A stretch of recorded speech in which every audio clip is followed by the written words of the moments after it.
জাতীয় সংসদ নির্বাচনে প্রচারণায় মোটরসাইকেল ব্যবহার করে শোভাযাত্রা বন্ধের নির্দেশ দিয়েছে জামায়াত। গণমাধ্যমে পাঠানো এক বার্তায় এ তথ্য জানিয়েছেন দলটির সেক্রেটারি জেনারেল অধ্যাপক মিয়া গোলাম পরোয়ার।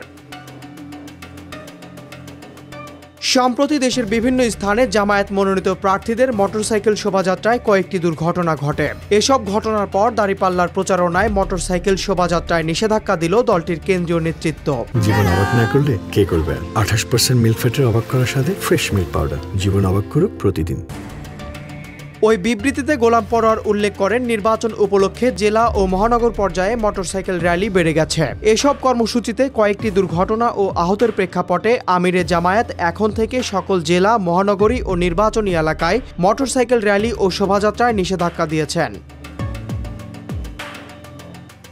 দেশের বিভিন্ন স্থানে জামায়াত মনোনীত প্রার্থীদের মোটরসাইকেল শোভাযাত্রায় দুর্ঘটনার পর জামায়াতের এমন পদক্ষেপ আসে। সম্প্রতি সাতক্ষীরা 2 আসনে জামায়াত মনোনীত প্রার্থী আব্দুল খালেকের নেতৃত্বে আলীপুর ইউনিয়নের বাদামতলা বাজার এলাকায় মোটরসাইকেল শোভাযাত্রা চলাকালীন ফজর আলী নামে এক বৃদ্ধ হয়।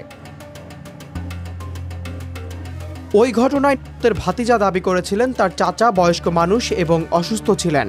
রাস্তা পার হওয়ার সময় জামায়াতের শোভাযাত্রায় অংশ নেওয়া একটি মোটরসাইকেলের ধাক্কায় পড়ে গিয়ে তিনি আহত হন। পরে তাকে হাসপাতালে নিয়ে গেলে কর্তব্যরত চিকিৎসক ঘোষণা করেন। এ ঘটনার সত্যতা স্বীকার করেছেন সাতক্ষীরা সদর থানা জামায়াতের সেক্রেটারি হাবিবুর রহমান।